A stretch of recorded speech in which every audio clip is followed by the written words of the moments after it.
con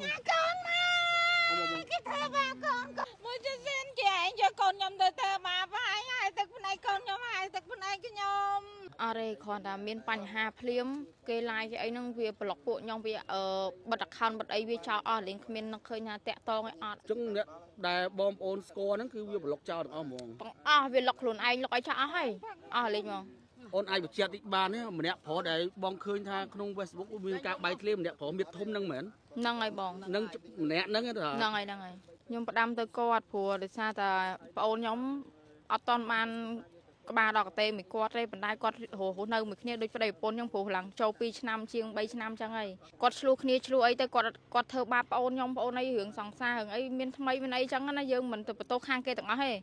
đây để đôi việc đặt chật trốn là bong kia đôi việc đặt chật trốn tích na còn nó khơi mọi thuộc ở đây ao mình được đặt luôn anh sờ lạnh để thọp tẹt to này còn đặt phăng mà ចឹងម្នាក់ប្រុសហ្នឹងពេលដែលអាចចាក់ចេញពីប្អូនស្រីហ្នឹងគាត់លួចមានតាក់ទងអ្នកថ្មីផ្សេងទៀតទេ miền bầu nhâm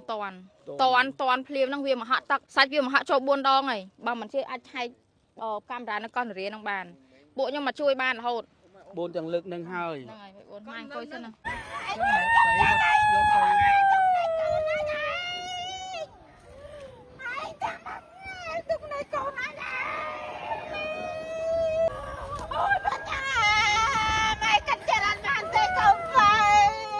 chú nhị cái nào khơi được sọ vậy ta cái lọc liệt nào khơi được sọ đây hay bây giờ bị hưởng tắc với nhát tẹt tắc hay để sao ta hưởng sọ nè thở ấy cầm đai thở đây ta lời cái phò cho mình chốt sờ bùi du quaแล้วtắm mà ta đây khơi play mỏng á sao cả ăn chú hay sầm khăn nó con sọ đâu mà làm trong trang mỏng khơi sọ còn ai làm lừa lỗ làm tôn mỏng ấy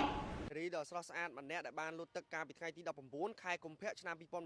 ឥឡូវនេះត្រូវបានអណ្ដែតបាទមកច្រាំងមាត់ទន្លេហើយបាទប្រទះឃើញនៅវេលាម៉ោង7ព្រឹកថ្ងៃទី21ខែកុម្ភៈឆ្នាំ2026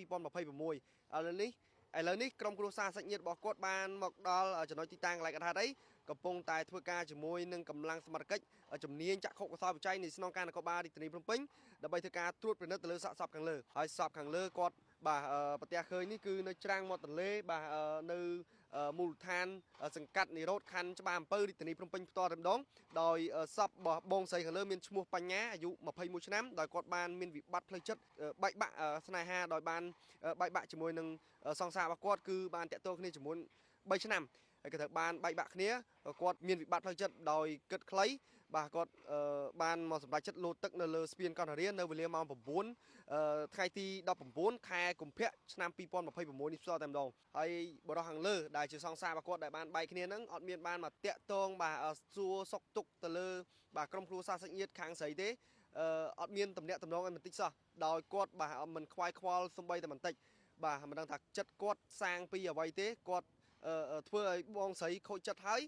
សូម្បីតែពេលគាត់បាទលោតទឹកនេះក៏គាត់អត់មានបានតំណែងមកសួរបងស្រីរបស់គាត់ផ្ទាល់ឬមួយក៏ម្ដាយរបស់គាត់ផ្ទាល់ទេហើយគាត់រស់នៅមួយគ្នាគឺចំនួន3ឆ្នាំបាទដែលមានបានការមានបានអីទេតែឪពុកម្ដាយបានដឹងឮដោយមុនពេលចូលឆ្នាំចិននេះគាត់បានបែកបាក់គ្នាហើយក៏ត្រូវបានបាទបងស្រីបញ្ញាហ្នឹងគាត់បានប៉ុនប៉ងលុតទឹកនៅលើស្ពានកោះនរានេះគឺចំនួន3ដងហើយលើកនេះគឺបានសម្រេចក៏ត្រូវបានក្រុមគ្រួសារសាច់ញាតិគាត់ទទួលយកបានដោយខាងប្រុសហ្នឹងអត់មានបានតាក់ទងមកសួរសុខទុក្ខបាទយ៉ាងម៉េចយ៉ាងម៉ាទេដោយបាទអត់មានខ្វាយខ្វល់សំបីតែបន្តិចហើយនេះគឺជាសារដាស់តឿនទៅដល់យុវជននិងយុវនារីផងដែរដោយកុំបាទលើកវិបត្តិផ្លូវចិត្តយកមកគិតខ្លីបែបនេះពេលដែលយើងគិតខ្លីមានតែឪពុកម្ដាយយើងទេដែលនៅក្បែរយើងដំណោះស្រាយបាទវិធីអ្វីមួយដែលគាត់បានបាទដោះស្រាយជូនយើងបើសិនជាយើងពិបាកចិត្តក្នុងការគិតខ្លីអ្វីមួយយើងអាចប្រាប់ទៅកាន់ឪពុកម្ដាយរបស់យើងបានអរគុណណាស់ប្រិមិត្តរាល់ការចំណាយពេលដ៏មានតម្លៃនៅគណៈពេលនេះខ្ញុំបាទផាណាក៏សូមបញ្ចប់ការផ្សាយតាមនេះរាល់ពីពេជ្រកំហុសឆ្លងរាមក៏3សូមប្រិមិត្តនិងខេត្តបន្ទោសសូមអរគុណសូមគោរពលា